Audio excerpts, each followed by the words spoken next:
ces lieux est à toi. Seigneur Jésus, lève-toi et laisse que ta volonté se fasse et que ton dessein soit accompli ce matin. Tu nous as amenés, ô Maître vivant, dans ton atelier, toi comme le véritable potier, afin de nous pétrir et de nous donner la forme de ta gloire. Ce matin, nous sommes à tes pieds, ô Roi. Laisse que par ta grâce, tu nous combles réellement. Tu nous combles de la forme que toi seul as préparée bien avant la fondation de ce monde. Et ce temps est à toi, Seigneur. Lève-toi et parle-nous avec puissance et onction. Au nom puissant de Jésus. Amen.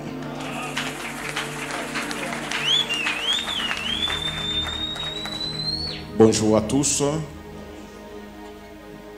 Que le Seigneur nous bénisse. Le dimanche passé, nous avons eu un thème qui responsabilisait chacun d'entre nous. Qui lui rappelait la responsabilité qu'il avait dans sa famille. Parce que Jésus ne vient pas nous appeler pour rien. Il vient afin que l'histoire puisse prendre une autre tangente. Mais ce que nous devons savoir aussi, que ce Dieu-là ne te forcera pas. C'est pourquoi la Bible dit, et c'est l'apôtre Pierre qui dit ceci: sentez votre misère. Vous savez, si quelqu'un lui-même ne sait pas qu'il souffre, il sera difficile de lui faire partir de la souffrance. Je ne sais pas si je me fais comprendre. Amen. Amen. Nous lisons dans Genèse 19, 15 à 21. Nous lisons au nom de Jésus. Dès l'aube du jour, les anges insistèrent auprès de Lot en disant: lève-toi, prends ta femme et tes 2 filles qui se trouvent ici, de peur que tu ne périsses dans la ruine de la ville. Et comme il tardait, les hommes les saisirent par la main, lui, sa femme et ses 2 filles, car l'Éternel voulait l'épargner. Ils l'amenèrent et les laissèrent hors de la ville. Après les avoir fait sortir, l'un, après les avoir fait sortir, après les avoir fait sortir,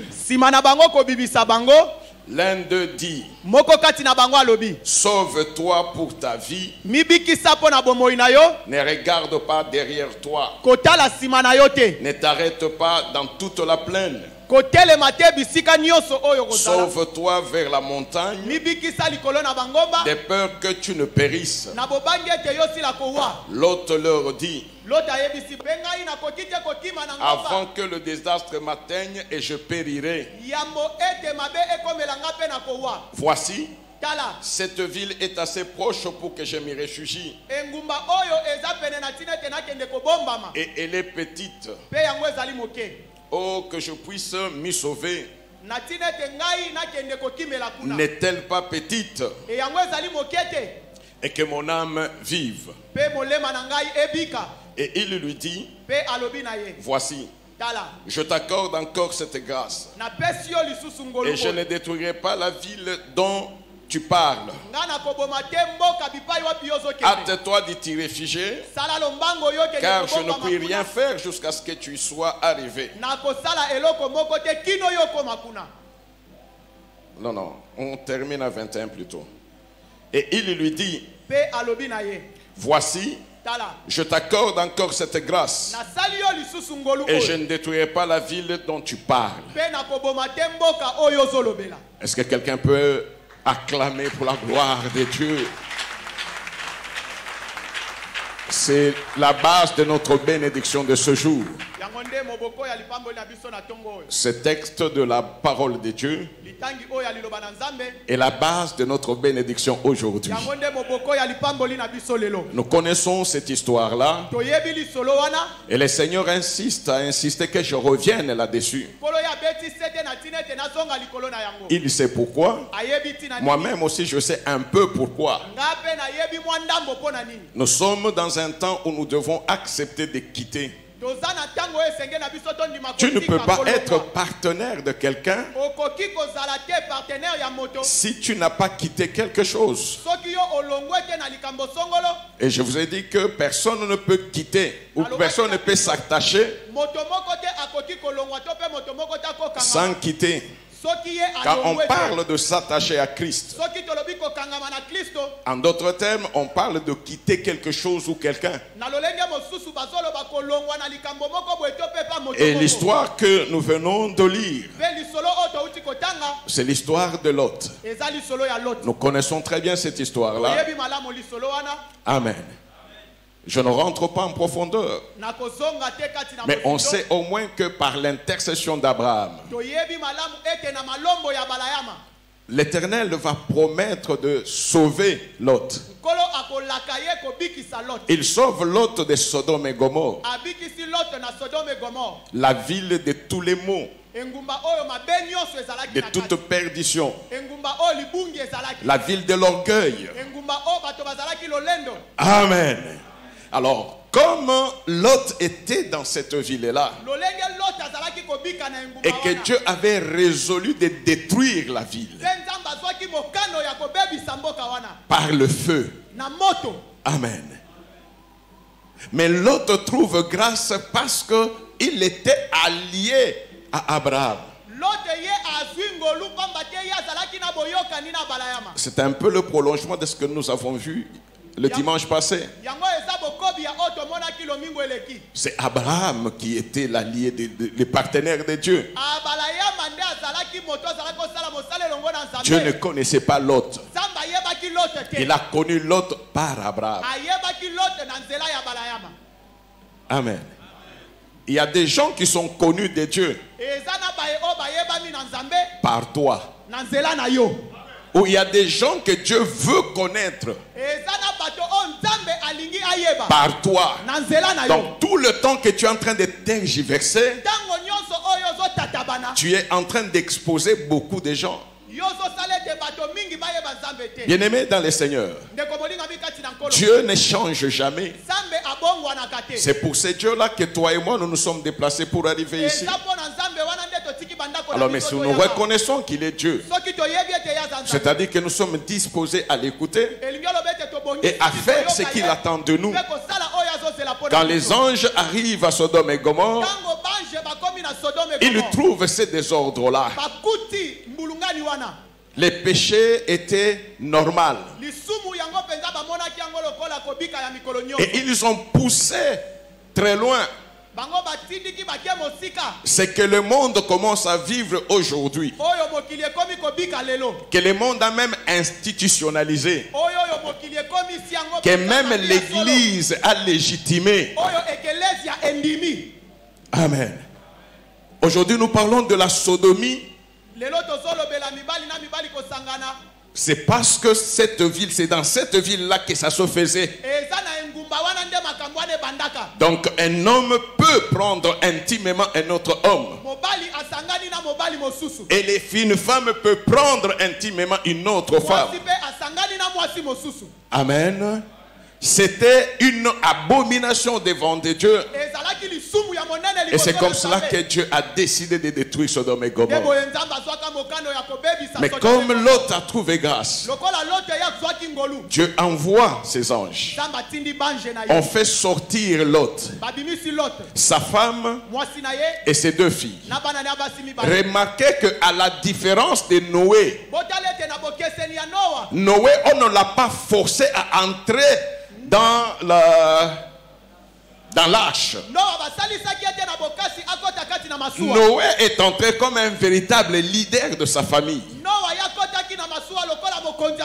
qui a été écouté par ses fils et par les femmes de ses fils. Est-ce qu'on est ensemble? Lot, la Bible dit que il a tergiversé pour sortir. Parce que la femme regardait ailleurs. Les filles aussi attiraient à autre chose. Le salut consistait à quitter Sodome et Gomorrhe. Mais il y a des choses qui sont tellement ancrées en nous,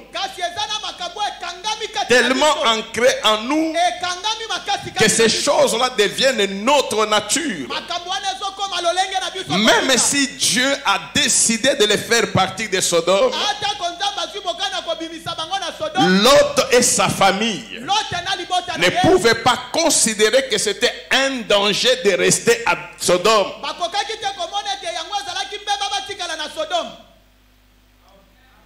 Parce que s'ils avaient compris, ils n'allaient pas tergiverser.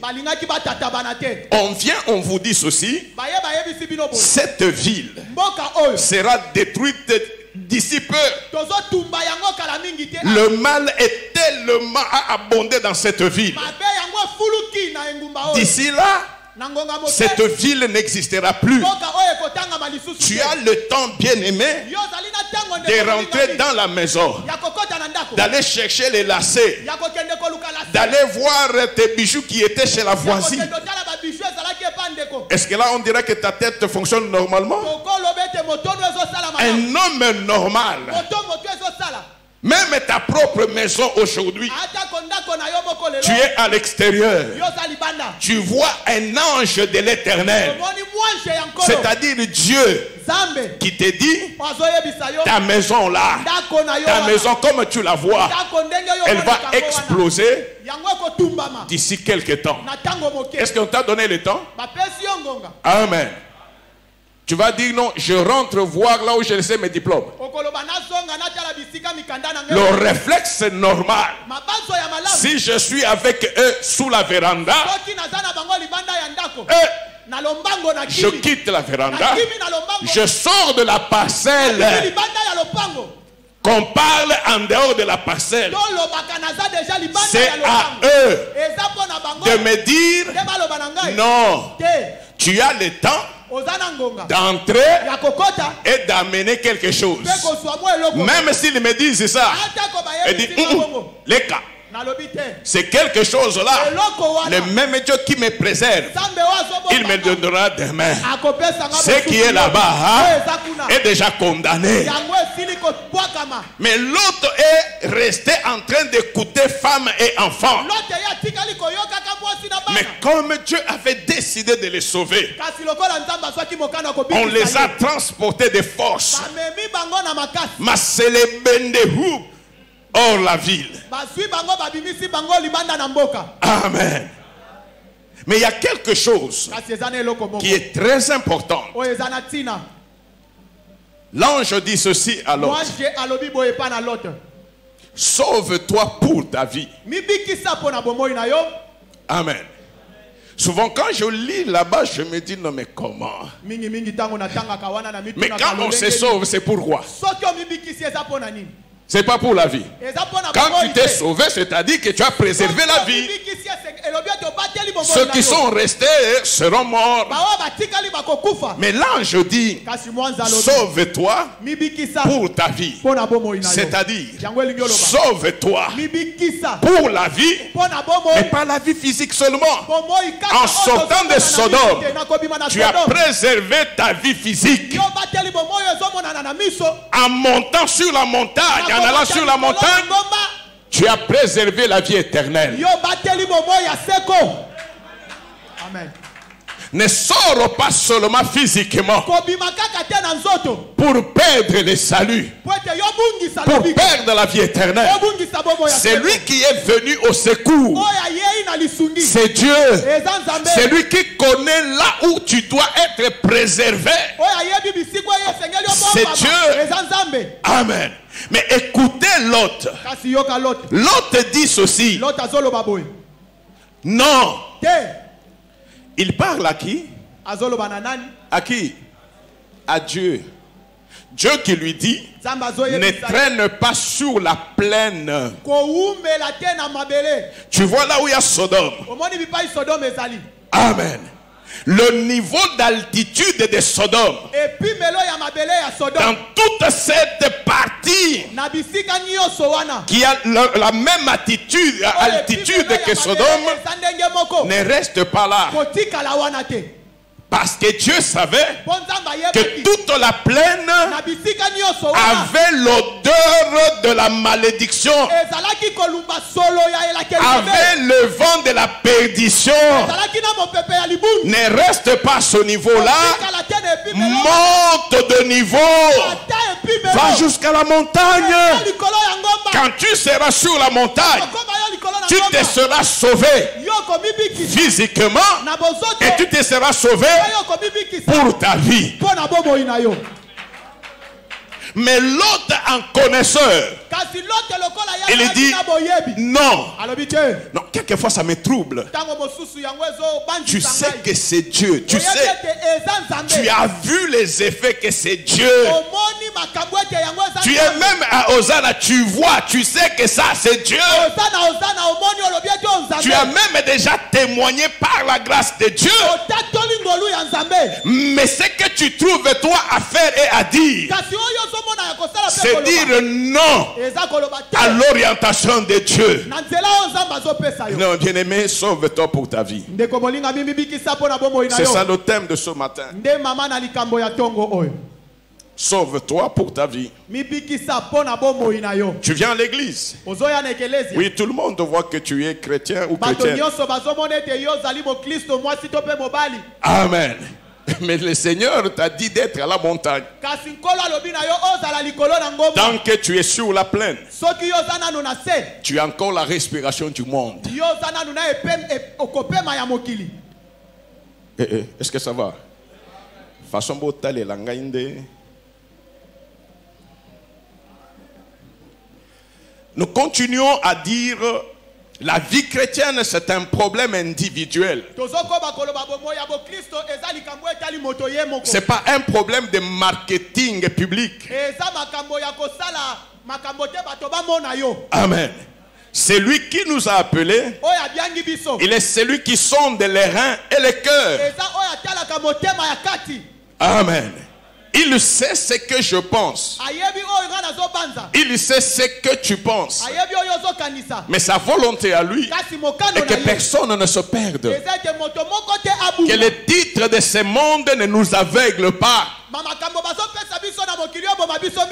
Que les sirènes de ce monde ne nous perdent pas. Sodome avait tous les plaisirs du monde. Et Sodome est la représentation du monde actuel. Parce que la colère de Dieu s'abattra sur ce monde. Mais gloire soit rendue à notre Dieu, qui nous a accordé sa grâce. Et sa grâce, c'est de dire, vous qui m'acceptez, vous qui écoutez ma voix, vous n'avez pas de place à Sodome. Mais pas seulement quitter Sodome, pas seulement quitter le monde, mais rester dans le monde, ça ne vous servirait à rien. Vous quittez le monde, acceptez en ce moment-là de m'appartenir. Dans ce monde où la masturbation est devenue la règle. Même ici, je crois qu'il peut y avoir des frères, même des hommes mariés, mais qui vivent des masturbations, qui sont là et ils adorent Dieu. Ils payent des dîmes. Mais ne nous moquons pas de Dieu. La nature du grain, la nature du grain va nous faire voir la qualité de la récolte. Le problème, ce n'est pas de semer. Mais le problème de savoir qu'est-ce que j'ai semé pour attendre quel résultat.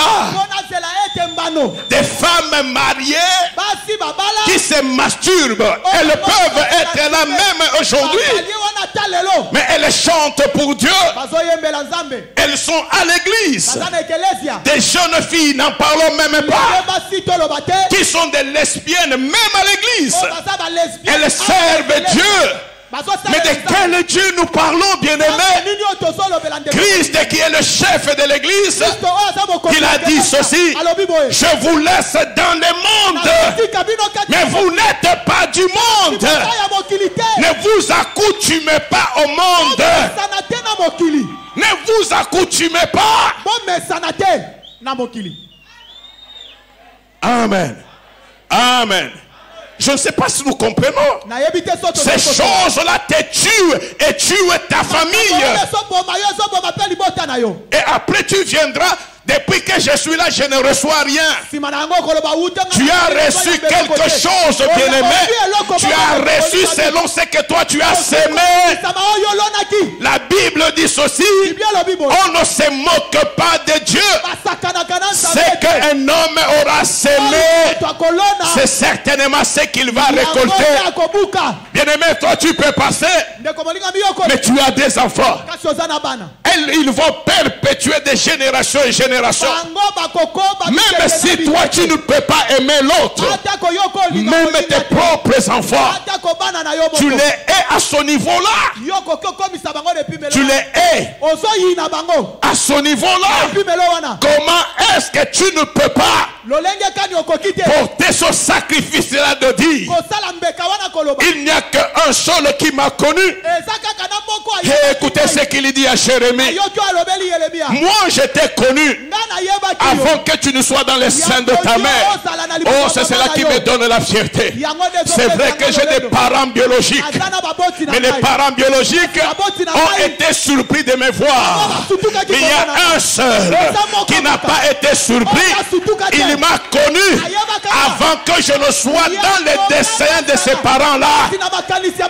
Et il dit ceci: tu es dans les seins de ta mère, un fœtus informe. Déjà là, moi je t'ai consacré serviteur. Waouh! Je t'ai consacré. Et quand je sors dans le monde, c'est en ce moment-là que mes parents biologiques disent notre enfant. Pendant que eux disent notre enfant, c'est lui qui a créé les cieux et la terre et dit ceci: c'est mon serviteur.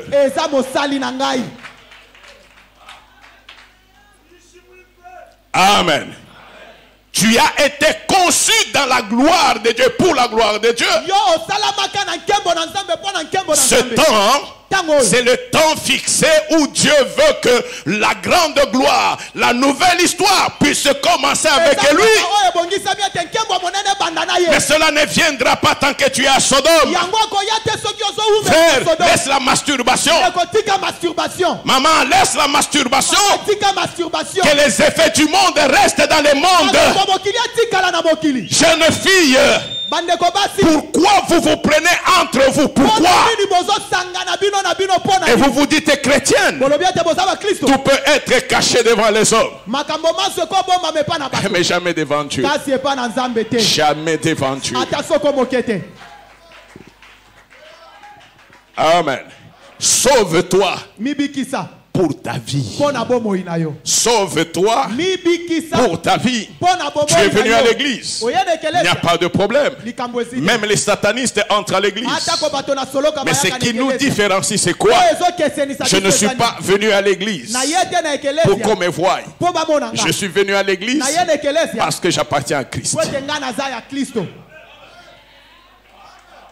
Et si j'appartiens à Christ, c'est-à-dire qu'à un moment, ou plusieurs fois dans ma marche, il y a eu des déchirements impossibles dans ma vie. Des choses que j'ai aimées, mais dont j'étais obligé de me séparer. Même si le corps peut pleurer, mais je me dis non, c'est lui qui m'a appelé, il sait que c'est parce que je l'ai obéi. Amen. Alléluia.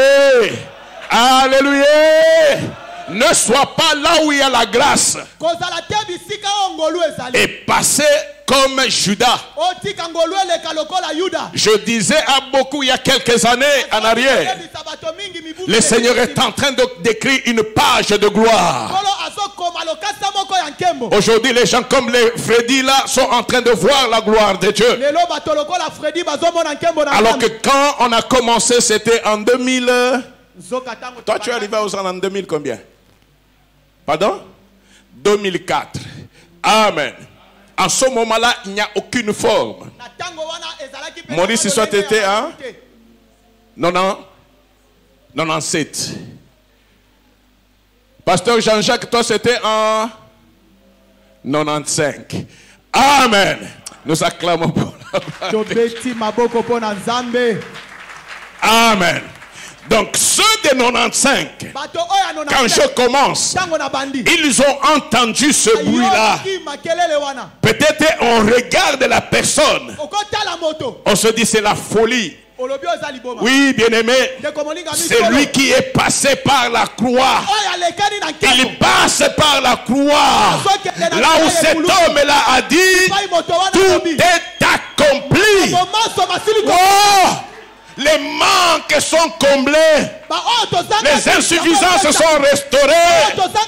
La malédiction est changée. Pourquoi? Parce que je suis passé à la croix. Je passe par l'homme de Galilée. J'épouse sa logique. J'épouse son langage. Et j'épouse sa gloire.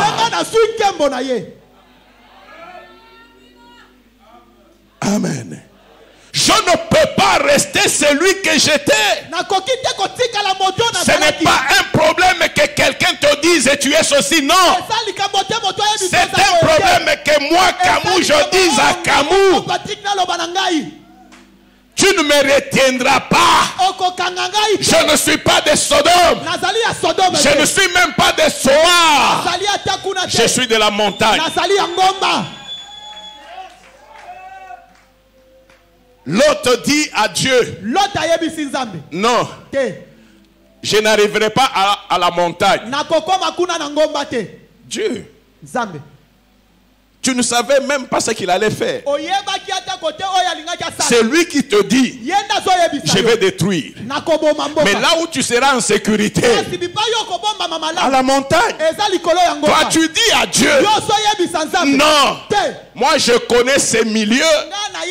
Bien-aimé dans le Seigneur, la connaissance que tu as, même de toi-même, c'est une connaissance fausse. Parce que comme tu es là, j'entends souvent, non, je me connais. Il n'y a personne qui se connaît. Combien de veines tu as dans ton corps là? Combien de veines tu as dans ton corps? Combien de cellules fonctionnent dans ton corps? Si tu savais qu'il y a certaines cellules vitales qui ne fonctionnent même plus dans ton corps, mais ce Dieu-là te maintient par sa grâce.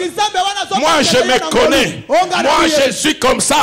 Non, il y a un seul bien-aimé qui dit, je m'appelle, je suis. Je suis. C'est-à-dire avant que tes grands-pères soient. Lui, il est je suis. Avant que cet orgueil-là que tu as ne puisse s'asseoir, il est je suis. Il est je suis. Dans le passé, il est je suis. Aujourd'hui, il est je suis. Demain, il sera je suis. Il n'y a aucune chose qui est venue avant lui parce que c'est lui qui dicte le tempo. Amen. Alléluia. Parce que l'autre a donné des leçons à Dieu. Amen. Il demande à Dieu de changer ses plans pour lui. Je vais aller dans cette ville. Et écoutez même ce qu'il dit à Dieu. Cette ville est très proche. Et elle est très petite. N'est-ce pas qu'elle est petite? Quand je lisais, je dis, Paul, l'autre. Est-ce que Dieu a parlé d'une petite ville? Dieu veut te sauver. Bon, tu amènes tes connaissances. Pourquoi? Comme toi, tu sais calculer. Et tu te dis, je n'aurai pas le temps d'arriver à la montagne. C'est Dieu qui t'a dit, va là-bas. Cela veut dire ceci. Tout le temps que tu seras dans la marche et que tu n'es pas arrivé là où il t'a indiqué, il ne fait rien. Mais c'est ça Dieu, non? Dieu ne peut pas t'amener pour te piéger.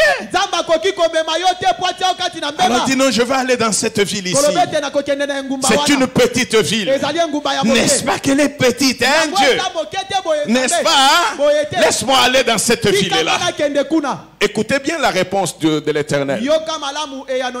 Ok? Tu peux aller. Je ne détruirai pas tant que tu ne seras pas dans la ville. Et la garantie qu'il a, c'est que même cette ville-là ne sera pas détruite. Amen. Est-ce que Dieu a parlé de la vie de Lot? Non. Dieu n'a même pas donné le nom à cette ville-là. Dieu répond à l'autre comme quelqu'un qui est ignorant. Je ne sais pas si vous vous rendez compte. Amen. Dieu dit, fais ça. Il dit non, mais moi je trouve que ce n'est pas parce qu'après Dieu peut te donner le message. Il dit ok, fais comme tu as dit. Cela ne veut pas dire que tu es dans la volonté de Dieu. Sa volonté était ce qu'il voulait, ce qu'il t'avait dit. C'est dans la volonté parfaite de Dieu qu'il y a la protection de Dieu. Dieu s'engage dans ce que lui a dit. Non, notre Dieu n'est pas un Dieu de compromission. Alors, ok, tu peux y aller. L'autre est parti. Parce que Soar n'était pas sécurisé. Parce que Soar, il n'y avait pas l'esprit de Dieu. Voyez Noé quand il entre dans l'arche. C'est là où Dieu l'a envoyé. Là où Dieu t'envoie, il est là.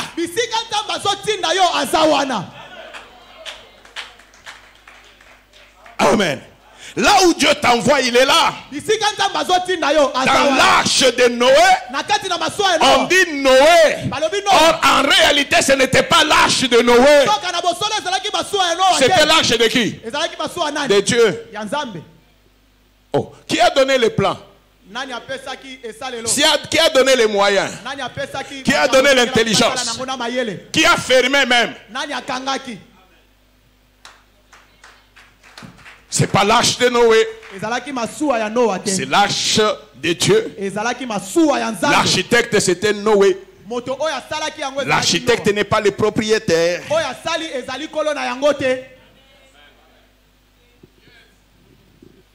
Amen. L'édifice a l'esprit du propriétaire.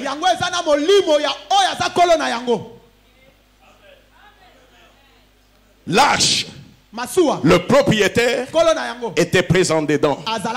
Son esprit était dedans. L'esprit de vie, l'esprit de paix, l'esprit d'unité. C'est ce qui fait que tous ceux qui étaient dans l'arche ont partagé l'esprit et la discipline du propriétaire.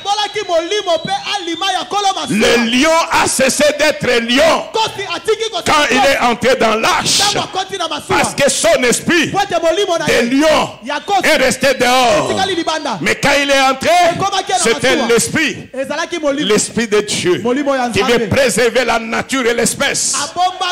Ce qui fait que, parce que cet esprit-là animal d'animosité est parti, les lions pouvaient regarder la chèvre comme une espèce émanant de Dieu. Pas comme une nourriture. Parce que dans l'arche, la nourriture, c'est l'esprit de Dieu. Amen. Amen. De la même façon, quand Dieu dit, va sur la montagne, c'est le lieu de principauté. Principauté, il y a beaucoup de gens. Bon, des principautés, des esprits géants. Amen. Ce qui fait que dans l'Ancien Testament, quand on allait prier à la montagne, c'était une expression spirituelle d'élévation et de domination sur les esprits qui étaient dans cette montagne-là. Oh. À la montagne, il n'y a pas le Saint-Esprit. Qu'on ne vous trompe pas. Les lieux des sorciers, c'est là-bas. Beaucoup de chrétiens ou de croyants sont aujourd'hui possédés avec les histoires des montagnes. Je n'irai jamais à la montagne pour y aller. Parce que lui-même a dit ceci. L'heure vient et elle est déjà venue où les vrais adorateurs adoreront le Père en esprit et en vérité. Et ce n'est pas à la montagne que cela sera fait. Mon Dieu n'est pas le Dieu des montagnes. Il est le Dieu dont la gloire remplit toutes choses. Toute la terre est remplie de sa gloire. Il n'y a aucune onction à la montagne. Alléluia. Ce qui se faisait dans l'Ancien Testament, non seulement que c'est une image, là où il y a les dominations, des principautés, mais c'était aussi un message. Un message que le salut va venir de la montagne. Pas de n'importe quelle montagne. De cette montagne-là. De cette montagne-là qui s'appelle Golgotha.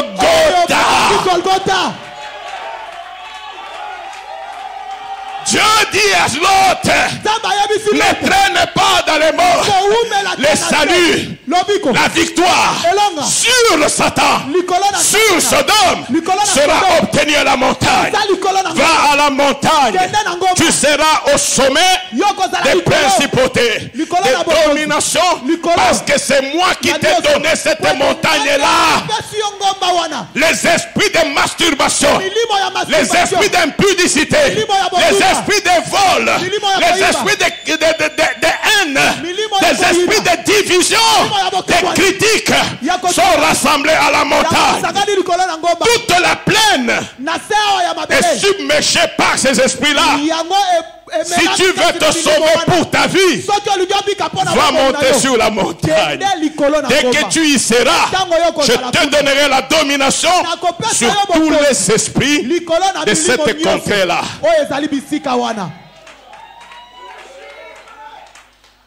L'autre dit, je vais dans cette ville-là. L'autre est parti dans la ville où il n'y avait pas l'esprit de Dieu. J'ai besoin de ta main, petit. Tu as peur. Tu as peur. Il ne faut pas avoir peur. Mais tu n'es pas l'autre. Amen. L'autre a quitté les lieux où Dieu voulait lui tenir la main. Dieu avait fixé un lieu de partenariat. Je te fais partir de Sodome et Gomorrhe. Je ne te laisserai plus vivre seul. Je te tiendrai dans ma main. C'est pourquoi je te dis, sauve-toi pour ta vie. C'est lui qui donne la vie éternelle. C'est moi l'Éternel. Et quand je serai avec toi, ta vie ancienne est passée et l'histoire commencera. La gloire commencera. Domination et principauté n'auront plus d'effet sur toi parce que tu seras au-dessus. Mais quand il est arrivé à Soar, Dieu n'est pas là. Qu'est-ce qui s'est passé? Dieu a respecté sa parole. Il n'a pas détruit Soar, bien que c'était à côté de Sodome et Gomorrhe. Il n'a pas détruit, mais il a laissé Lot détruire lui-même son âme. Lot s'est sauvé de Sodome, mais il a perdu le salut. Ah, vous ne saviez pas? Il est arrivé avec ses deux filles. Et ces deux filles ont fait l'amour avec lui. Et toutes les deux, à tour de rôle, sont tombées enceintes de Lot.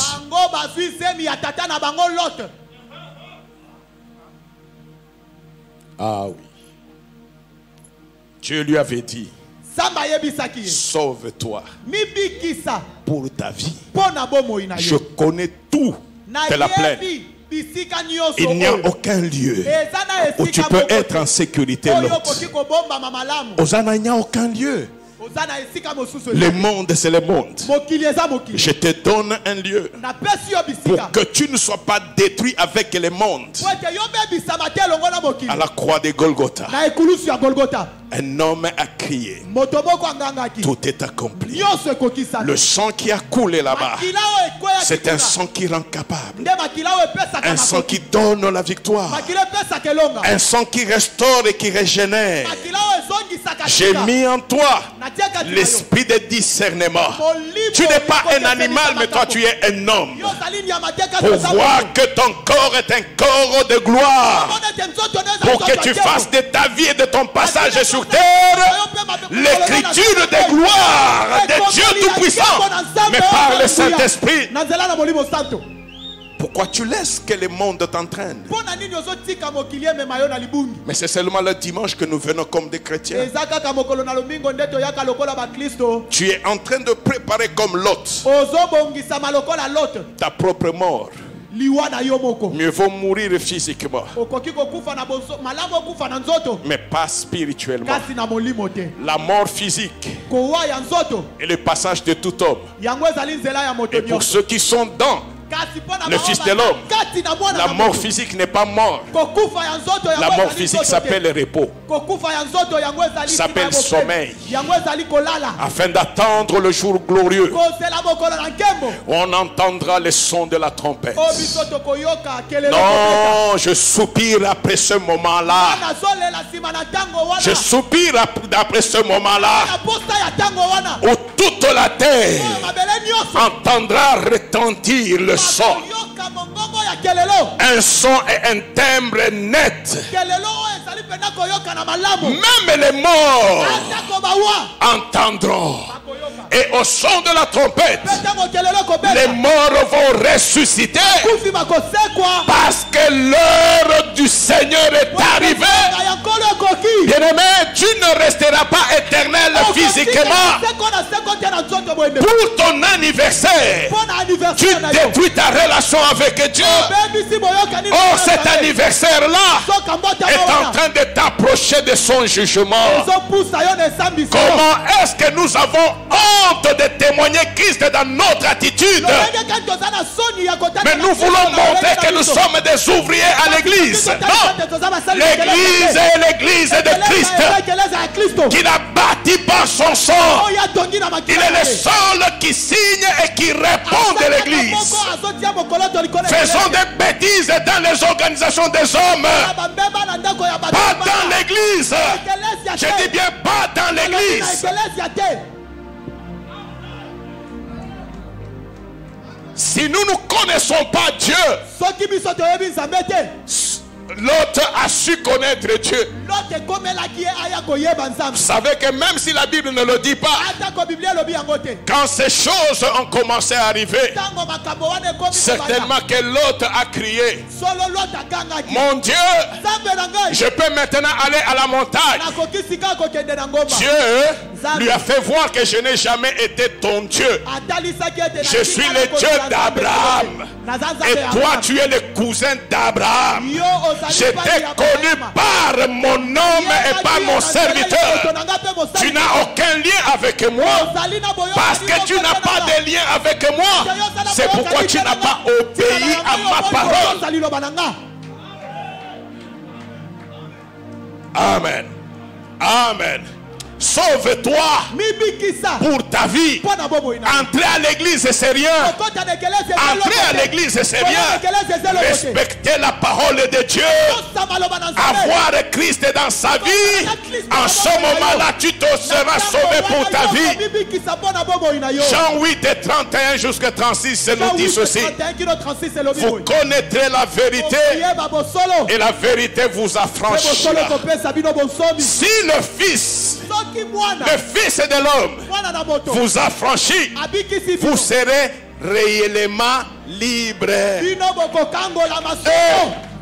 Réellement libre. J'entre à l'église. Je sens que c'est le lieu de Dieu. Je me sens petit. Enfant de Dieu. Les oripeaux du monde.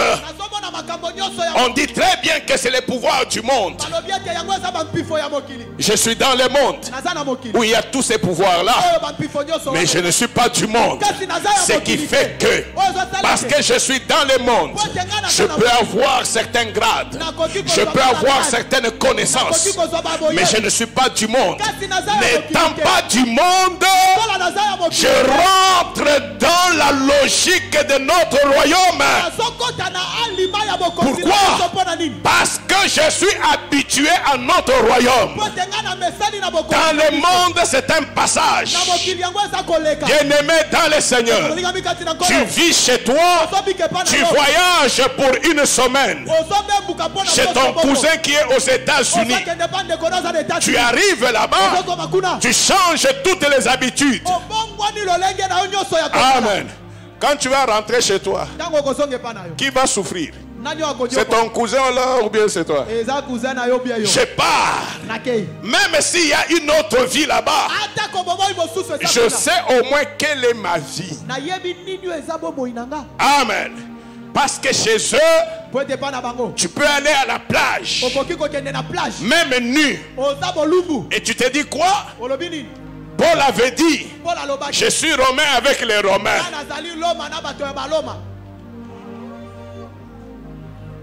Et tu es là. Maman Osana. À la plage. Kopogabama.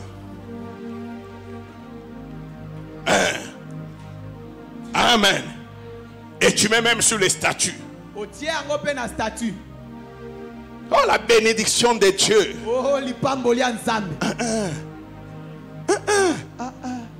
Là, le papa, ton mari même. Même si tu n'as pas mis sur les statues, tu peux lui envoyer, n'est-ce pas? Dit, tu étais où là-bas? Tu vois pas, c'était toute la famille. Avec ton frère aussi, était là. Hey! Reste seulement là-bas. N'est-ce pas ça? Oh. Comment tu peux confondre des mondes? Là, tu es en tourisme. Tu ne vas pas rester là-bas. Tu vas rentrer. Tu es aussi parti là-bas pour que ceux qui sont là-bas connaissent comment nous vivons. Ils connaissent comment nous vivons. Mais toi ne vas pas là-bas pour peindre ce que nous sommes, pour devenir ce que eux sont. Amen. Le monde va passer. Le soleil que nous voyons ici va passer. Cette lumière ici va passer. Mais la parole de Dieu ne passera jamais.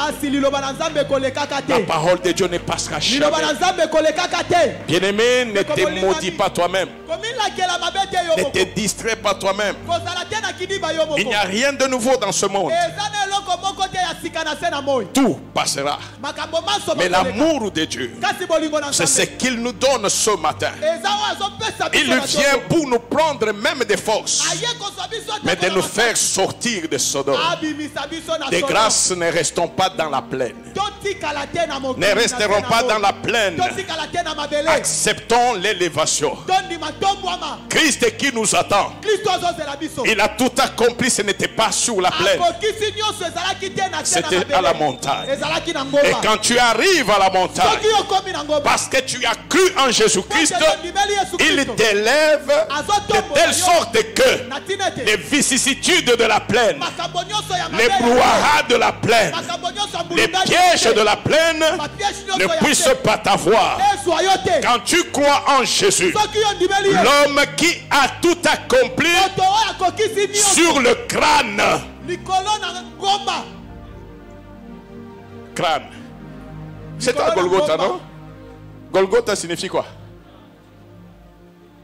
C'est la montagne du crâne, de la tête. Amen. La tête de qui? De Satan, des principautés. Amen. Dieu avait dit ceci à Satan, au serpent.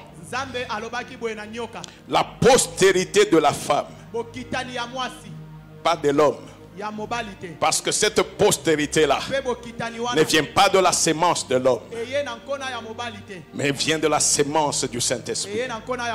Mais c'est la femme qui l'a portée. Elle dit, la postérité de la femme va t'écraser la tête.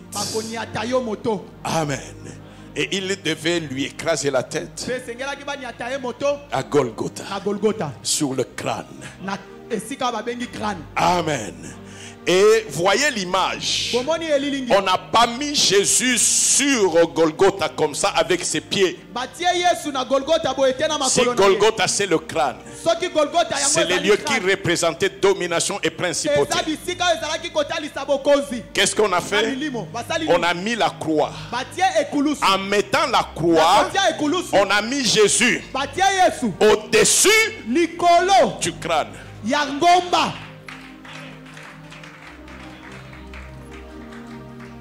Amen. Et tout celui qui croit réellement en Jésus, il ne peut plus rester sur la plaine. La plaine, c'est la continuité de la vie que tu avais. La plaine, c'est la vie d'anonymat. Oh, quand le Seigneur te reprend, il t'élève pour que tu sois lumière. Il t'élève pour que tes moments de festivité soient les moments de gloire de Dieu. Il t'élève pour que tu vives ce qu'il avait fait au jardin d'Éden. Bien-aimé, jusqu'à aujourd'hui, Dieu, étant jaloux de sa gloire, il ne permettra pas que de ton travail, tu vives le salaire uniquement de ton travail. Non, il a déjà travaillé là où des autres travaillent. Il peine pour avoir 10 $. Ton Dieu te donnera 100 fois plus, 100 fois plus, en restant attaché à lui. Vous serez du même service, mais vous n'aurez jamais la même rémunération. Pourquoi?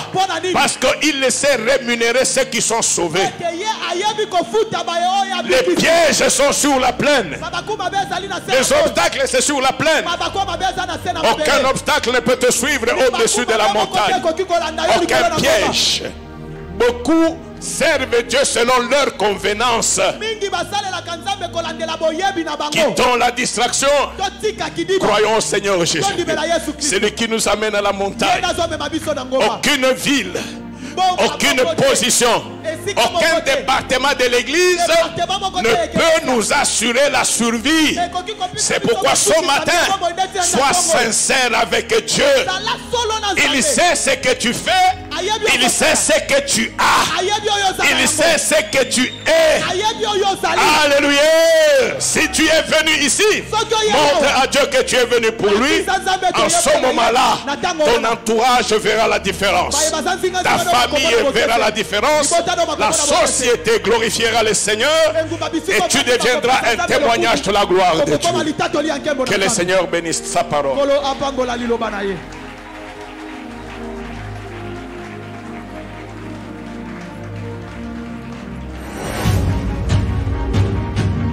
Oui, nous allons remercier le Seigneur.